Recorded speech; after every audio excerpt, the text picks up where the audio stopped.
waldaan kiristaanaa Yoosefiif kadhachaa turte. Phaawulos namni Waaqayyoo yeroo inni deemee tajaajilu waldaa kadhataaf ture. Waldaa isaaf kadhatu Waaqayyo akka isaaf dabalee kaasu ammayyuu. Hojii mana Waaqayyoo waldaa xixinnoo kaasuudhaaf Waaqayyo na dibeera jedhe. Ammayyuu maqaa Yesuusiin dibanni Waaqayyo irratti dhangala'u. Dibanni Waaqayyo irratti dhangala'u. Dibanni Waaqayyo irratti dhangala'u. Du'aarsa Waaqayyoon bareecha jedhe manni isaa bareedu. Obboleessa du'aarsa Waaqayyoon bareecha jedhe kana manni isaa bareedu. Iddoon aarsaa Waaqayyoo haa bareedu jedhe. Haleluuyaa. Raafa qabeenya isaatirraa waan Waaqayyo isaa kennirraa iddoon aarsaa Waaqayyoo haa bareedu hojii kana hojjete. Manni isaa haa bareedu. Hafuurri isaa haa bareedu. Jireenyi isaa haa bareedu. Ba'uuf galuun isaa haa bareedu. Hojiin isaa haa bareedu. Tajaajila nama Waaqayyoon bareecha jedhe jireenyi isaa haa bareedu. Dirree Waaqayyo irratti dubbatuun bareecha jedhe. Lafa sabni Waaqayyootti waaqeffatuun bareecha jedhe. Maqaa Waaqayyoon hojiin harka isaa haa bareedu. Dubbannaan arraba isaa haa bareedu. Yesuus ima bareedu. Eebba irratti dhangalaaseera. Eebba irratti dhangalaaseera.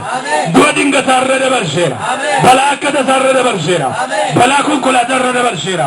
Balaa ibiddaa irra dabarseera. Irra dabarseera. Irra dabarseera. Irra dabarseera. Irra dabarseera. Irra dabarseera. Irra dabarseera. Irra dabarseera. Mana isaa irra dabarseera. Obboleessi keenya sakaratu. Leekalama. Yoo laabaa jedhanamas. Maqaa Yesuus Kiristoosin nama kanaaf eebba dabalam. Nama yaa Waaqayyo gooftaa keessisaatti hir'isee lafa kanaaf hojii hojjeteef maqaa Yesuusin hojiina hojjetam. Ilmaan kee lafa kanarra jiraniifis hojiina hojjetam. Obboleessa kee nama kana yaa Waaqayyo gooftaa qabeenya isaarraa hojii waldaa kanaa hojjechuudhaaf qaama waldaa kanaa cuqqaaluudhaaf waan qaburraa yaa Waaqayyo gooftaa waldaa kanaaf hojii hojjeteefis hojiina hojjetam.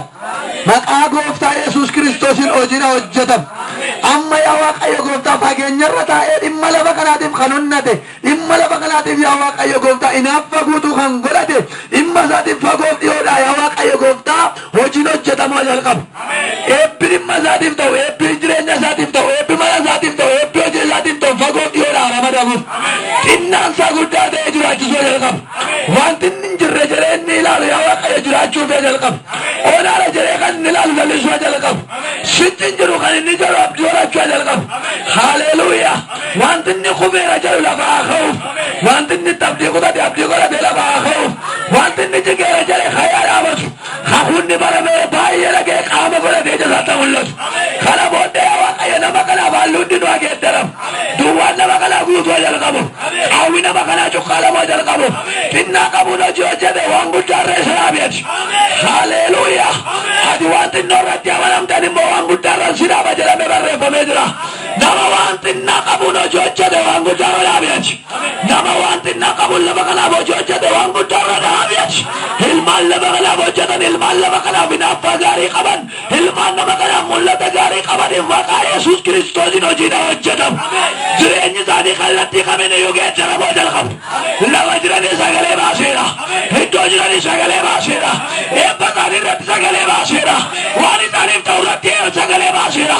Dhimma isaaniif kan hojjetan irratti sagalee baaseera. Maqaa Yesuusin sagaleen itti ba'u yee. Eebba isaanii irratti sagalee baaseera.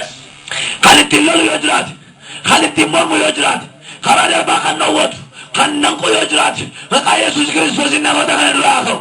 Waggaarii duraa dheeraan, dajanee duraa dheeraan, namoota dhimma lafa kanaaf hinaaffaa gaarii qaban duraa dheeraan, gara maqaa kan dhaame haa ta'u, ilmaan lafa kanarra jiran dhaame haa ta'u, dhiigi holichaan dhaame haa ta'u. Xinnaa qabanii warra hojii hojjetanii waan guddaa godhu.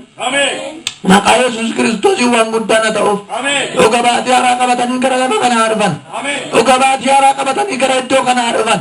Maqaa Yesuus Kiristoosin jallaan hin danda'in. Hamtuun hin danda'in. Kan nama balleessuu hin danda'in. Dhaloota kan liqimsuu hin danda'in. Dhaloota kan dhuguu hin danda'in. Dhaloota kan of keessa dhoksuu hin danda'in. Heebba dhaloota kan liqimsuu hin danda'in. Heebbi isaanii lafa jiru futtaafachuu jalqabu. Heebbi isaanii iddoo jiru hiikachuu jalqabu. Dhimma isaaniitiif waaqarraa ka'ee hojii hojjetu. Dhimma isaaniitiif waaqarraa ka'ee hojii hojjetu. Kan ittiin mormu kan ittiin lolu daandii gadhiisu. Kan ittiin naafu kan karaa darbaa dhowwatu daandii gadhiisu. Kan darba dhowwatu kan mul'ata isaanii qabu daandii gadhiisu. Kan akka isaanii dabarre godhu daandii gadhiisu.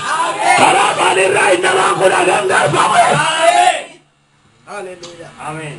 Akkuma isin argitan loogoo fi lafittiidhaan qaba. Dugda kana duubaan kilaasii 4 qaba. iddoo keessa waa galu qulfiidhaan qollofama kottu kaamera gadi kottu meela qulfiidhaan qollofamee banama jechuudha.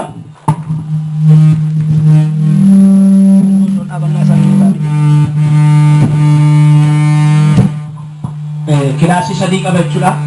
Iddoo waa kaa'amu jira. Kallattiin irratti waa hojjetamu jira jechuudha. Waaqayyo nu gargaaree obboleessa keenya hojiin hojjete hojii bareedaadha. Waaqayyo gooftaan eebbifamu. Meeqa keessa wal ta'uu isaa galateeffadhaa waa'ee kana. Waaqayyo eebbifamu.